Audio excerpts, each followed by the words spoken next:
வணக்கம். நான் தான் உங்கள் அக்கறையார் பேசுகிறேன். இன்றைக்கி ஒரு குட்டி கதை சொல்ல போகிறேன். ஒரு கணவன் மனைவி இருந்தாங்க. அவங்க 2 பேருமே ரொம்ப கஞ்சத்தனம். செலவு பண்ணுறது ரொம்ப யோசித்து செலவு பண்ணுவாங்க. இப்படி இருக்கும்போது ஒரு நாள் சென்னை பக்கம் போனாங்க. சென்னை பக்கத்தில் பார்த்துட்டு ஏர்போர்ட் பக்கமாக வந்தாங்க. ஏர்போர்ட் பக்கமாக வந்தபோது ஒரு ஃப்ளைட்டு இறங்குச்சு. இறங்கிட்டு அந்த பைலட் வழியில் வந்தார். வெளியே வரும்போது இவங்க அங்கே இன்னும் வேடிக்கை பார்த்துட்டு இருந்தாங்க.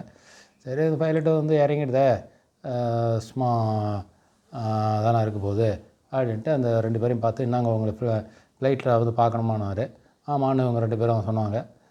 ஆனால் ஃப்ளைட்டில் பார்க்கணுன்னா 100 கொடுக்கணும் அப்படின்னாரு. அவங்க தான் கஞ்சனாச்சே, அதெல்லாம் முடியாது, நான் காசுலாம் கொடுக்க முடியாது எங்களால் அப்படின்னு சொன்னாங்க. உடனே அவர் என்ன பண்ணார், சரி நான் காசுலாம் கொடுக்க வேணாம், நீங்கள் ஏறுங்க, நான் அவங்க ஃப்ளைட்டில் பார்க்குறது மட்டும் இல்லாமல் உங்களை ஒரு ரவுண்ட் அடிச்சுட்டு காமிக்கிறேன். ஆனால் ஒரே ஒரு கண்டிஷன், நீங்கள் சத்தம் போடாமல் இருக்கணும். நான் ரவுண்ட் அடிக்கும்போது சத்தம் போட்டிங்கன்னா ஆளுக்கு 200 கொடுக்கணும்.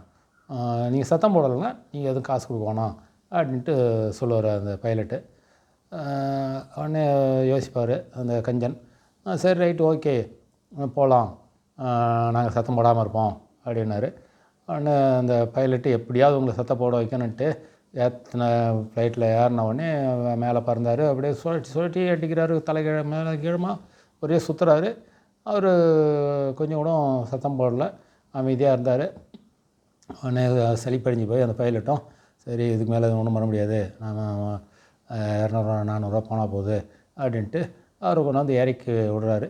இறக்கி விட்டுட்டு கேட்குறாரு அந்த கிராமத்துக்கார்ட்ட, நீங்கள் பரவாயில்லைங்க, பெரிய கஞ்சன்னா இருந்தாலும் ரொம்ப கராராக இருக்கீங்க, இவ்வளோ நான் இதுவரை வாழ்க்கையில் பார்த்ததே கிடையாது, சும்மா ஒரு டேக்கப் இருக்கும்போதே அவங்கவுங்க சத்தம் போடுவாங்க, நீங்கள் இவ்வளோ தூரம் தலைகீழெல்லாம் பெரட்டி போட்டால் ஒன்றுமே சத்தம் போடல, உங்களுக்கு சத்தம் போடணுன்னு எண்ணமே தோணலையா அப்படின்னாரு. உடனே அவர் சொன்னார், ஆமாம் எனக்கு ஒரு நேரத்தில் தோணுச்சு சத்தம் போடணுன்னு, ஆனால் சத்தத்தை அடக்கிக்கிட்டேன்னாரு. எப்போங்கன்னாரு, நீங்கள் தலைகீழ இது பண்ணும்போது என் மனைவி வந்து கீழே விழுந்துட்டாங்க, அந்த நேரத்தில் கத்தணும்னு நினச்சேன், ஆனால் கத்தாமலே அடக்கிக்கிட்டேன் அப்படின்னு சொல்லுவார். ஒரு ஆச்சரியப்பட்டு போகிற அந்த ஃப்ளைட்டை, அதாவது கற்பனையான ஒரு சிரிக்கக்கூடிய ஒரு கதை தான். கஞ்சத்தனத்தினுடைய உச்சம், மனைவி போனதை கூட ஒரு சிக்கனத்துக்காக சத்தம் போடாமல் இருந்தாருன்றது தான் இந்த கதையினோட சுருக்கம். நன்றி, வணக்கம்.